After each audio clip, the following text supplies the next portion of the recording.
Assalamu alaikum kwa wale ambao ni Waislamu na wale wa kamili nyingine, tuambia habari zenu.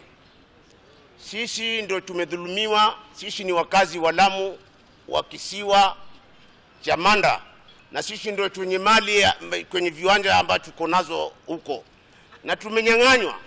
Sisi tumenyang'anywa na watu kutoka nje, na paka sasa kuna watu wa nchi ya Lamu pia wanachukua mali yetu, wanachukua viwanja wetu, wanawapa watu wa nje.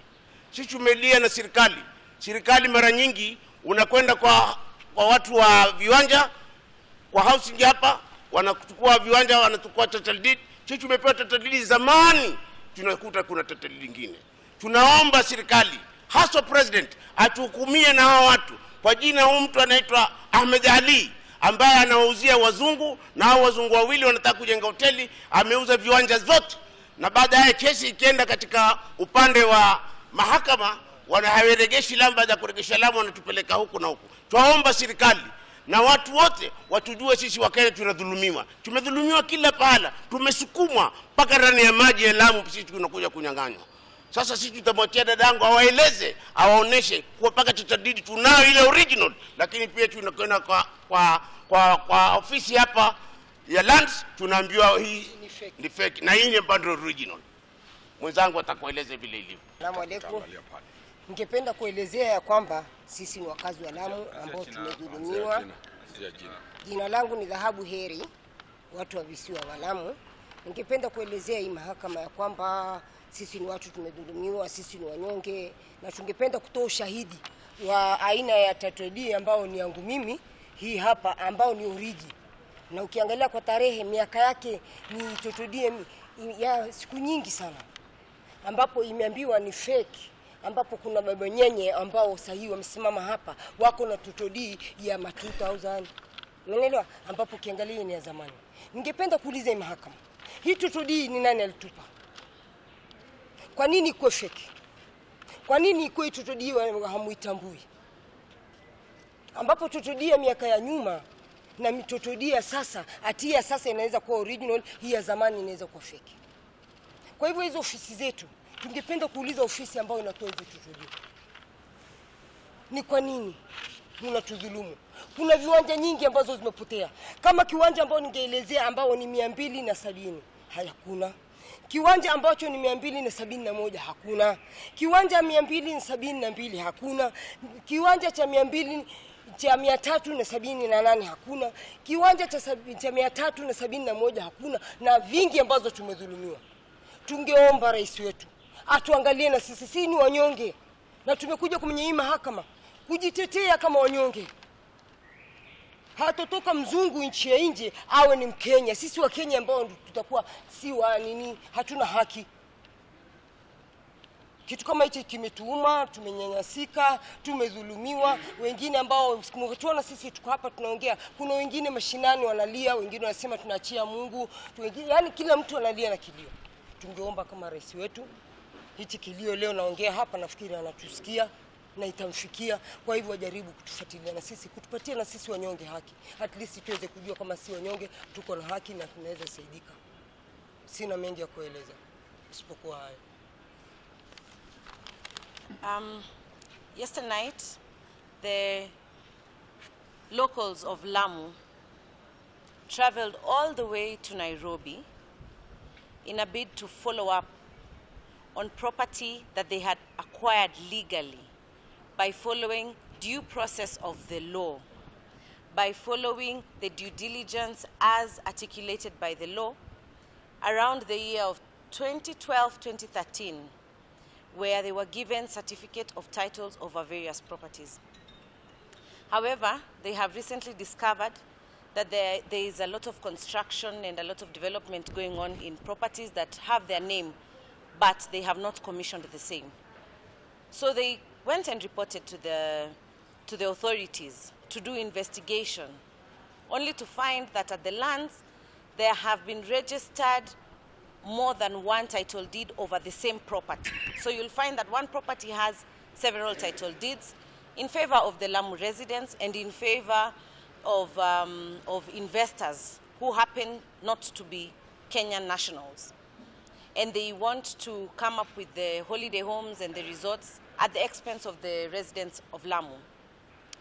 Now, knowing that they had done all they needed to have done by undertaking due diligence, the residents of Lamu went to each and every office, including the land registry, the surveyor's office, only to find their documents had been mutilated, save for the surveyor's department. The surveyor's department, fortunately, had all the records from the onset of instruction to the surveyors up till when the authentication was done by the Director of Surveys in Kenya. And they found that the linen, which is the document that cannot be altered whatsoever, bears their names in those specific title deeds. However, when they go to do a search, it comes in favor of persons who are not known to them, not known to the locals, these people who are strangers and invaders in their property. And they've come to Nairobi only because the perpetrators of this fraudulent transfer are trying to make sure that justice is defeated by these Lamu residents who are saying at this point they are poor residents and they don't have much. So they've been brought to Nairobi to fight a war that had already begun in Lamu. And therefore we have made an application for joinder and for the court to vacate the ex parte orders that is preventing the DCI and the DPP, who have the legal mandate to do investigation and ultimate prosecution of these fraudulent transfers. We therefore hope that even as we stand with these residents of Lamu, that they shall see their day in court and that justice will be restored to them. It is not good for whether they are foreigners or persons who are saying that they are doing this by good deed to deny the Lamu residents of their right to property. So by dint of Article 40, we are before the court, hoping that the court will now, having all the material disclosure of information, make the appropriate decisions before determination. I yield to my senior. Why are these people of Lamu here? They have a high court in Malindi. They have a magistrate's court in Lamu. But today they are here.